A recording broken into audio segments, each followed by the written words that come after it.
This is Jarrod Horak. Welcome to my latest Road to the 2023 Kentucky Oaks video. And in this video, I'm going to do analysis of the Grade 1 Ashland Stakes at Keeneland, Friday, April 7th, 2023. Now, if you're interested in my annual Triple Crown Series full cards from Churchill Downs, Pimlico, and Belmont Park, you will find those full cards later this spring at the runawayrhorse.com on my sales page.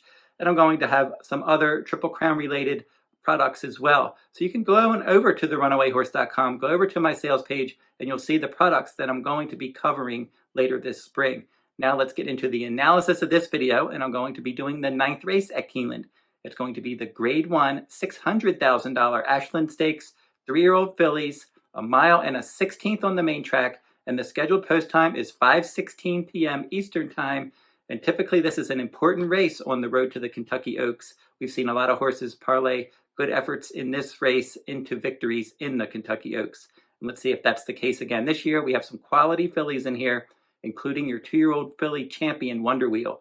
But we're going to begin with number 1, Pride of the Nile. This is a West Coast shipper for trainer Doug O'Neill. This is a daughter of Pioneer of the Nile, and she began her career on turf. She was 4th in a stakes race in her career debut as a long shot. Decent effort there. And then they dropped her into a maiden turf route second time out. She won that one in October, stalking the pace. Last November, Optional Claiming Company, 1 mile on turf at Del Mar. She stalked, she won that one as well. Moved her over to the main track, the Grade 1 Starlet Stakes at Los Alamitos Racecourse, 1 mile and a 16th, December 10th of last year. She didn't have a good start. She stumbled at the start. She had an uncomfortable trip, and she ended up missing by a head. Feza defeated her that day, and Feza's still undefeated. And then Pride of the Nile hooked Feza again in her next couple starts. In the Las Virgenes Stakes, she stalked the pace, and Feza defeated her by a half length. And then that rival also won the Santa Isabel at Grade 3 at Santa Anita Park on March 5th. And Pride of the Nile ran last in that 5-horse field, beaten 12 lengths. Third start after a layoff and third start of the year. She probably will save ground, stalking the pace under her new rider, Frankie Dettori. Number 2, Wonder Wheel, your 2-year-old filly champion and the 8-5 morning line favorite, has run 6 times with 4 wins and 2 second-place finishes. They paid $275,000 for this daughter of Into Mischief, and she began her career earlier last year in June. That was a 5.5 furlong sprint at Churchill Downs. And in that race, post 6 in a 7-horse field, she stalked from mid-pack. She took over. She won by a couple lengths. Her second start was in a stakes race, the Debutante Stakes at Churchill, on the 4th of July, and she ended up wiring the field that day and winning by more than 6 lengths. Her third lifetime start, they gave her a couple months off, and the Grade 1 Spinaway at Saratoga at 7 furlongs was her third start. So she went from 5.5 to 6 to 7, good distance progression, and she ended up finishing a solid second in that Spinaway Stakes after stalking the pace from post 9 in a 10-horse field. In her next start, it was the Grade 1 Alcibiades at Keeneland at this mile and a 16th distance. She had the inside post in a 14-horse field. She just got out there and set the pace. She opened up in the stretch, and she held off late runner Chop Chop to win by a nose. She was the favorite that day. Chop Chop was the only closer making up any ground, and that was a quality effort from Wonder Wheel. And then in her next start, the Grade 1 Breeders' Cup Juvenile Fillies, November 4th of last year, at Keeneland at 1 mile and a 16th. She was 6-1. And in that 13-horse field, she broke from the middle. She was 11th place for the first half of the race. Then she started making her move, and then she was able to win and pull clear by 3 lengths.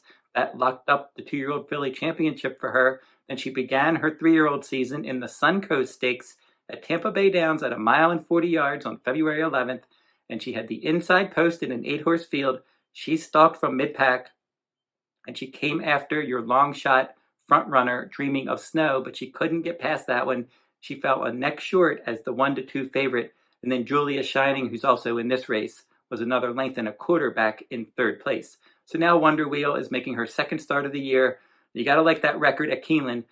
2 wins from as many starts at this 1 mile and a 16th distance. They were both Grade 1 races, and I like her versatility. She was able to wire the field on the Ashland, and she came from farther back in the Breeders' Cup Juvenile Fillies, rallying from 11th place. And she also wired the field in the Debutante Stakes, and then her maiden win, she stalked and pounced. So they can kind of do anything with her. The big question is going to be, how much has she improved from age 2 to 3? She was a bit of a earlier starting 2-year-old filly last year, starting in June. So she was working out well prior to that. And she's one that Possibly we've already seen her fastest races because she was an early developing 2-year-old. But I would give her the benefit of the doubt on that neck defeat last time, and she deserves another chance. Guns and Graces, number 3 for trainer Chad Brown. This is the daughter of gun runner. Joel Rosario is going to ride, and he rode last time. And she's run 3 times with a win in 2 seconds. They paid $375,000 for this one in the September sales at Keeneland in 2021. She was second, beaten 13 lengths in her career debut at 1 mile at Aqueduct last fall. And then her final start in 2022 was a 1.40-mile race at Tampa Bay Downs. And she chased from second, and she won that race easily. And then in her third lifetime start, the Grade 2 Devona Dale Stakes at Gulfstream, a 1-turn mile, she was 28-1. She rallied from 8th and last place, 12 lengths back to finish second, beaten a bit less than 5 lengths. And Dorth Vader ended up winning that one. And Red Carpet Ready was third in that affair. So she faced some decent horses. This is her second start of the year. I am concerned if they try to come from that far back, she's going to just leave herself with too much work to do. But her speed ratings are on the rise. She has good connections, decent pedigree as well. Julia Shining is the next one, and she's 3-1 morning line for trainer Todd Pletcher. Now, Todd Pletcher's had a lot of success in this race the last 2 years. Malathot, Julia Shining's sister, won this race in 2021. And Nest last year, with a similar pedigree, with Curlin the sire and AP Indy the dam sire, Nest won this one as well for Pletcher, and Irad Ortiz Jr. rode, and Joel Rosario was aboard when Malathot won it. Now, Luis Saez is going to ride this filly, and he's ridden her all 3 times. Her career debut, she was climbing. She was a bit green in her debut. It didn't look like she knew what she was doing. She was racing wide. That was 7 furlongs at Keeneland last fall, and she won that race. She was the favorite. She came out of nowhere. She was 11th, and then she moved up a little bit to 9th, and then before you know it, she hit the front, and then she won by more than 2 lengths. And then in her second career start in the Demoiselle Stakes, she, again, like it was a slop. It didn't look like she loved the sloppy surface, but she put it together in the stretch again like she did in her debut, and she won by a neck. Now, in that Suncoast Stakes from post 8, in that 8-horse field, pace was moderate. Dreaming of Snow was out there. Wonder Wheel was sitting a good stalking trip. Julia Shining was sitting back in 6th place. She moved up in the stretch. It looked like she had every chance to catch those front runners, but she couldn't do it. But still, 1.5 lengths back. Not a bad effort in her first start as the 3-year-old filly. And now adding blinkers for this. As I said, Todd Pletcher's had good success with his fillies in this race with Malathot and Nest. Julia Shining, Malathot's sister, same pedigree line there. I think that if she can show a bit more tactical speed and not be too far back, she could win this race. Punchbowl could end up sitting the right trip in here for trainer Brad Cox and Flavien Prat, a profitable jockey trainer team. They've been winning races together recently. This is a daughter of Uncle Mo, and she's 2 for 2 lifetime.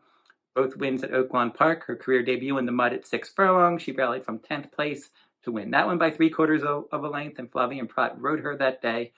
The runner-up and show finishers both returned to win. Punchbowl returned to win her next start when she stretched out, 1/16 on a fast track.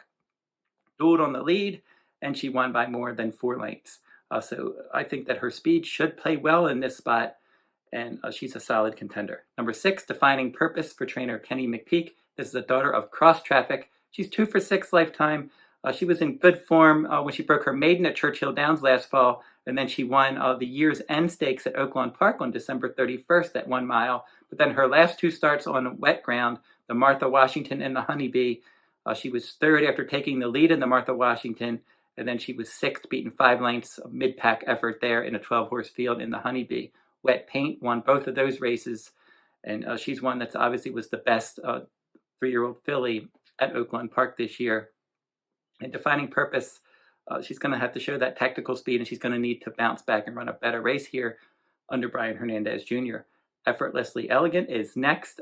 This is the daughter of Liam's Map, and she's 20-1 morning line, and she's 2 for 4 lifetime. She finished 4th in a 12-horse field after rallying from a bit off the pace in her debut, and then she ran a much better race in the mud at Oaklawn second time out when she wired the field at 6 furlongs.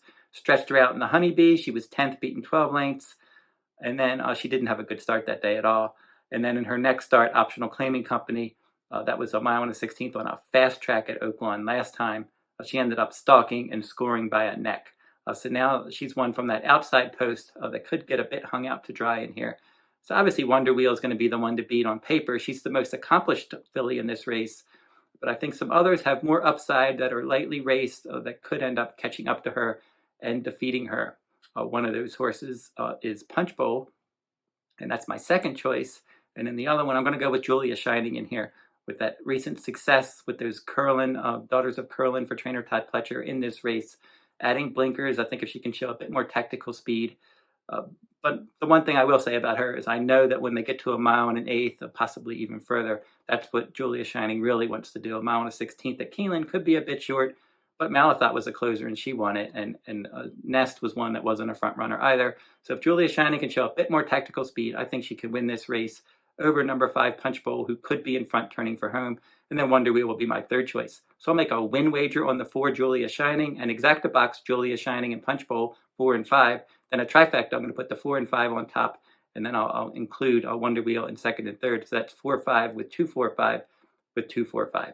So don't forget to like, subscribe, and comment if you like this content. I got more Oaks and Derby points races on the docket this week, so keep checking my YouTube channel. And until I see you next time, good luck at the races.